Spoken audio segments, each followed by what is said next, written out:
अस्सलाम वालेकुम व्यूअर्स, मेरा नाम मंसूर है और मैं ऑटिज़म से रिलेटेड वीडियोस बनाता हूँ उन फैमिलीज़ के लिए जो ऑटिज़म से डील कर रहे हैं, जिनकी फैमिली में कोई बच्चा ऑटिस्टिक है या ऑटिज़म स्पेक्ट्रम पे है। आज की जो जो वीडियो है वो बहुत इंपॉर्टेंट है, मेरे दिल के बहुत करीब है। ये उन फादर्स के ऊपर फोकस्ड है जिनके बच्चे ऑटिस्टिक हैं।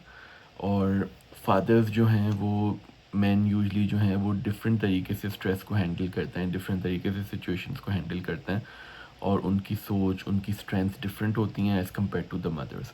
तो ये वीडियो जो है फोकस्ड है फादर्स पे और उनकी मेंटल हेल्थ पे, because autism is not an easy diagnosis और काफ़ी चीज़ें हैं जो डील करनी पड़ती हैं। और बहुत इम्पॉर्टेंट है कि fathers as well as mothers are mentally वो रेडी हैं, ज़हनी तौर पे वो तैयार हैं इस चैलेंज के लिए और अपने ऊपर इतना काम करें कि वो बच्चे के लिए जो है वहाँ मौजूद हों, हर तरीके से उस बच्चे की रहनुमाई करने के लिए और उसके लिए ये जर्नी जो है आसान बनाने के लिए और उसकी लर्निंग पे काम करने के लिए। तो फादर्स के लिए हम ये 10 पॉइंट्स आज डिस्कस करेंगे जो उनको हेल्प करेंगे पूरी तरह से अराइव करें, ताकि वो पूरी तरह से जो है सिचुएशन को हैंडल करें। ये वो पॉइंट्स हैं जो फादर्स को जिसके ऊपर फोकस करना है। पहला पॉइंट ये है कि एक्सेप्ट करें कि जो आपका जो एक्सपीरियंस है वो वैलिड है। ये नहीं है कि आप अवॉइड करें कि हाँ, नहीं सब सही है, सब सही हो जाएगा या ये सब। आप एक्सेप्ट करें इसको कि हाँ, ये एक चैलेंज है, मेरा बच्चा ऑटिस्टिक है, उसके साथ लर्निंग डिलेज़ हैं, स्पीच डिलेज़ हैं, जो भी इसको आप कहें। जो भी सिचुएशन है आप अपने बच्चे को एनालाइज़ करके वो आप एक्सेप्ट करें। एक्सेप्टेंस जो है ना उससे बहुत चीज़ें सॉल्व हो जाती हैं। आप मेंटली तौर पे एक आपको एक सुकून मिलता है, आपको एक क्लोज़र मिलता है कि आपने हाँ, एक चैलेंज एक्सेप्ट कर लिया। अब आगे जो करना है वो उसके बाद। जब आप एक डिनायल मोड में रहेंगे, आप कहेंगे नहीं ऐसे नहीं, वैसे नहीं, तो फिर आप कभी उसके लिए बेहतरी नहीं कर सकेंगे। आपको पूरी तरह से एक चीज़ एक्सेप्ट करनी है। सबसे पहली चीज़ ये है कि जब अगर आपका बच्चा को डॉक्टर ने डायग्नोज़ किया कि वो ऑटिस्टिक है, आप ये एक्सेप्ट कर लें। आपकी जो है, जो भी इससे रिलेटेड जो स्ट्रेस है, जो उसके रिलेटेड जो एंग्ज़ायटी है, ज़ाहिर है कभी आप सोचेंगे कि हाँ, मेरा बच्चा किस तरह से क्या कभी सही हो पाएगा कि नहीं? क्या उसकी वो जॉब कर पाएगा कि नहीं? उसकी रिलेशनशिप्स कैसी होंगी? जब हम नहीं होंगे तब उनके साथ क्या होगा? ये सारे फ़ियर्स होते हैं, एंग्ज़ायटी होती है, क्या चीज़ें होती हैं? येस, सबसे पहले रिकग्नाइज़ करें कि हाँ, आपका स्ट्रेस रियल है, आपकी परेशानी रियल है। एक बार आप जब एक प्रॉब्लम को एक्सेप्ट कर लेंगे तो फिर उसके बारे में आप कुछ कर भी सकेंगे। तो पहली चीज़, अगर for a father who has just received a diagnosis, अगर आपको अभी पता चला है रिसेंटली कि आपका बच्चा ऑटिज़म स्पेक्ट्रम पे है, पहली चीज़ आप ये करें कि आप उस मामले को एक्सेप्ट करें, बहुत इम्पॉर्टेंट है। फिर आगे जो है आपको ये देखना है कि आपको अपने इर्द-गिर्द ट्रस्टेड लोगों का एक सपोर्ट नेटवर्क बनाना है, जिन लोगों पे आप भरोसा कर सकते हो। वो आपकी जो है स्पाउस भी हो सकती हैं, आपके करीबी दोस्त हो सकते हैं, करीबी रिश्तेदार हो सकते हैं। एक ट्रस्टेड देखें, ऑटिज़्म एक चैलेंज ऐसा है, या ज़िंदगी में वैसे भी कोई भी चैलेंज हो, आपको अच्छे-बुरे की या असली दोस्त और जो वक़्ती दोस्त हैं उसकी आपको पहचान हो जाती है। कोई भी चैलेंज हो, भले वो माली हो, सेहत के रिलेटेड हो या बच्चों के रिलेटेड हो या कुछ और हो, आपको असली पता चल जाएगा। जो आपके असली दोस्त होंगे, जो आपके हमदर्द होंगे, वो आपका साथ नहीं छोड़ेंगे। तो आपको एक ऐसे ट्रस्टेड नेटवर्क आपको बनाना है, जहाँ पे आप जाके अपनी बात कर सकें, मशवरा ले सकें, अपना दिल हल्का कर सकें। पहली बात एक्सेप्ट करें। सेकंड चीज़, एक ट्रस्टेड नेटवर्क पे आप फ़ोकस करें, क्वालिटी ओवर क्वांटिटी। तीसरी चीज़ जिस पे आपको फ़ोकस करना है वो है आपकी अपनी खुद की हेल्थ।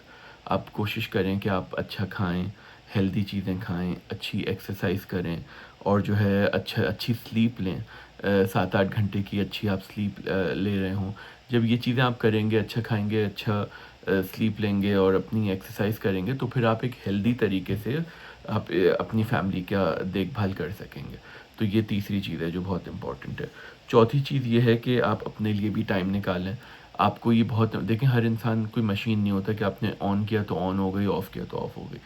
हर इंसान को अपने लिए रिलैक्स करने के लिए, अपने आप को रिफ़्रेश और रिचार्ज करने के लिए जो है उसका अपने तरीके होते हैं। कुछ लोग स्पोर्ट्स खेलते हैं, कुछ लोग टीवी देखते हैं, कुछ लोग वॉक पे जाते हैं, अलग-अलग कुछ लोग छुट्टी पे जाते हैं। अलग-अलग तरीके होते हैं। तो आप देखें कि आपको किस चीज़ से सही मायनों में सुकून मिलता है, किस चीज़ से आपको खुशी मिलती है, किस चीज़ के बाद आप रिफ़्रेश करते हैं। कुछ लोग सिर्फ़ दोस्तों के साथ बाहर निकल जाते हैं, उसमें उनको बहुत अच्छा लगता है। तो आप ये देखें कि आपको क्या चीज़ अच्छी लगती है, और हर हफ्ते में या जब भी आपके व्हेन यू कैन मैनेज, जब आप अफोर्ड कर सकते हो, आप अपने लिए भी एक वक्त निकालें, ताकि आप जब ये वक्त गुजार के हल्के फुल्के होके आएंगे तो फिर आप अपनी फैमिली को ज़्यादा बेहतर तरीके से उसका ध्यान दे सकते होंगे, आप ज़्यादा बेहतर तरीके से अपनी वाइफ की सपोर्ट कर सकते होंगे और अपने बच्चे की सपोर्ट कर सकते होंगे। पांचवी चीज़ ये है कि आप ये देखें कि आपकी एक्सटेंडेड फैमिली या आपकी नेटवर्क में, आपके दोस्तों में, या गवर्नमेंट की तरफ से, या जैसे भी कोई ऐसी चीज़ें हैं जो आप अवेल कर सकते हो।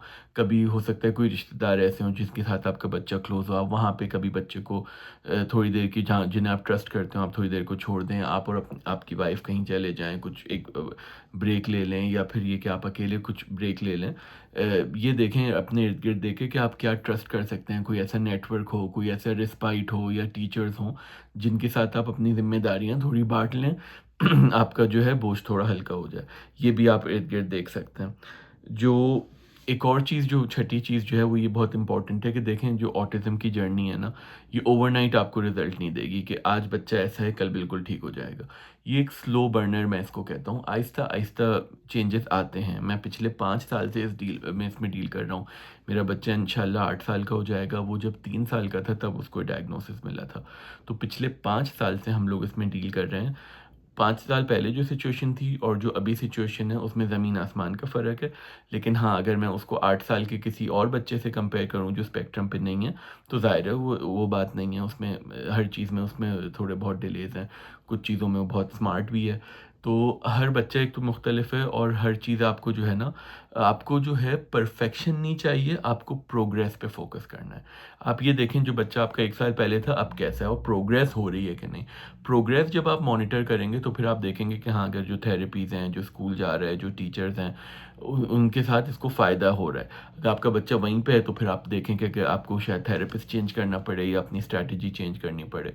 तो ये बहुत इंपॉर्टेंट है कि प्रोग्रेस पे फोकस करना है, परफेक्शन पे फोकस नहीं करना, क्योंकि उसमें फिर डिसअपॉइंटमेंट हो सकती है। प्रोग्रेस हो रही है तो फिर अच्छी है, प्रोग्रेस स्लो भी होती है, फास्ट भी होती है, लेकिन प्रोग्रेस आपको फोकस करने में बहुत इंपॉर्टेंट है।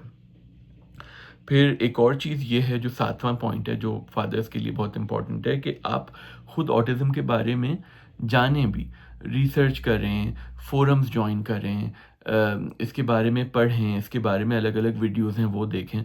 ये बहुत इम्पोर्टेंट है, जब और इनफैक्ट ज़िंदगी में कोई भी प्रॉब्लम हो, जब आप उसके बारे में जानेंगे तभी तो आप उसको सही तरीके से एड्रेस कर पाएँगे।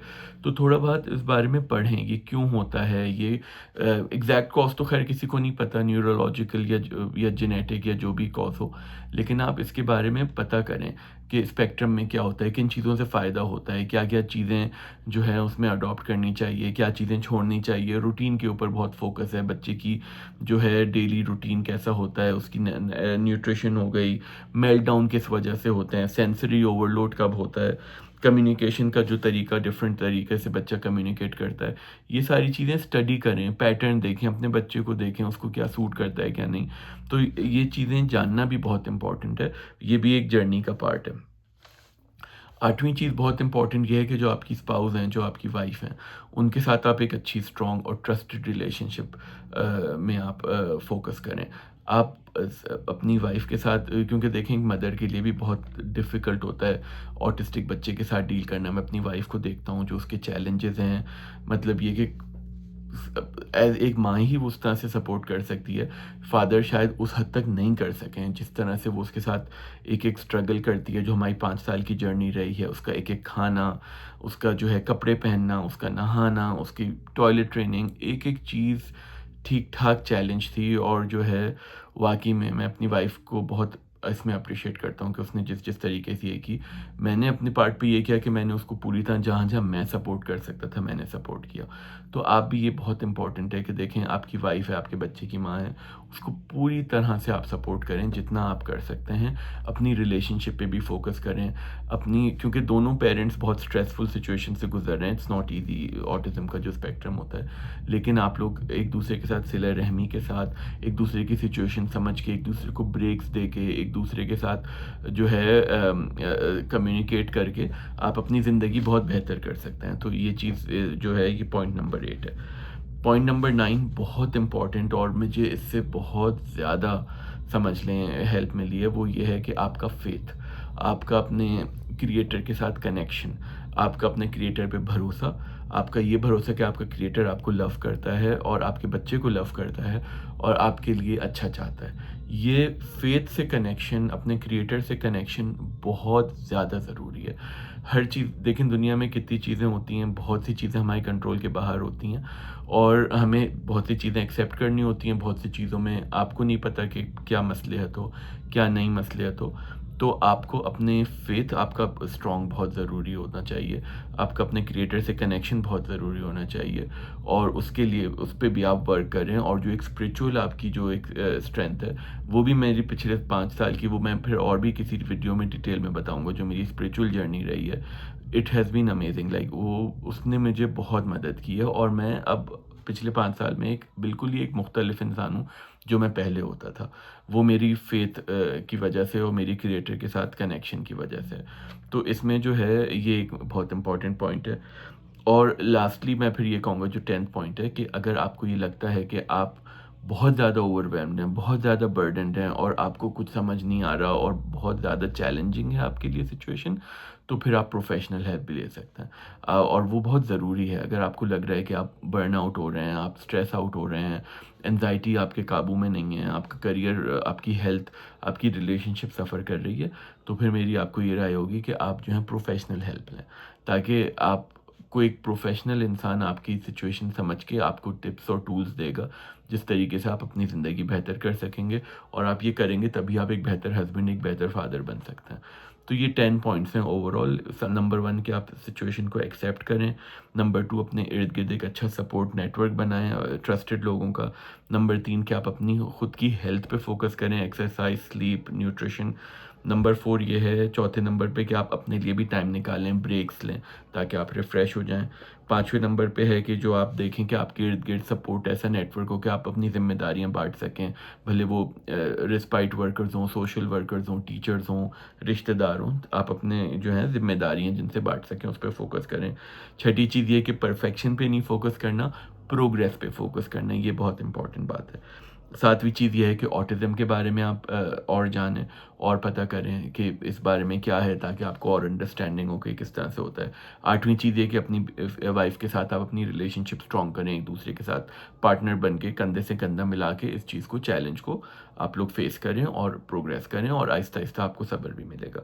9वीं चीज़ बहुत इम्पोर्टेंट कि आप अपना फ़ेथ स्ट्रॉन्ग करें, अपने मालिक, अपने क्रिएटर के साथ अपना कनेक्शन स्ट्रॉन्ग करें और उससे मतलब जो है अच्छे की उम्मीद भी रखें, अच्छे की दुआ भी करें और जो है वो आपको बहुत ज़्यादा हेल्प करेगा। और आखिरी चीज़ 10वीं चीज़ कि अगर आपको लग रहा है कि सिचुएशन आपके साथ बहुत डिफ़िकल्ट है और आपसे खुद नहीं सँभल रहा है, आपकी एंग्ज़ायटी और मेंटल स्ट्रेस इतना है, तो आप प्रोफ़ेशनल हेल्प लें और प्रोफ़ेशनल हेल्प में भी आपको जब फ़ायदा होगा, तो फिर इसी तरह से आप बेहतर तरीके से अपनी फ़ैमिली की मदद कर सकते हैं। तो ये 10 चीज़ें थीं जो फ़ादर्स के लिए बहुत इम्पोर्टेंट हैं जब वो उनको ऑटिज़्म का डायग्नोसिस उनके बच्चे को मिले और जब शुरू के टाइम में वो स्ट्रगल कर रहे हों, आहिस्ता-आहिस्ता चीज़ें बेहतर होएँगी और प्रोग्रेस पे फ़ोकस करना है।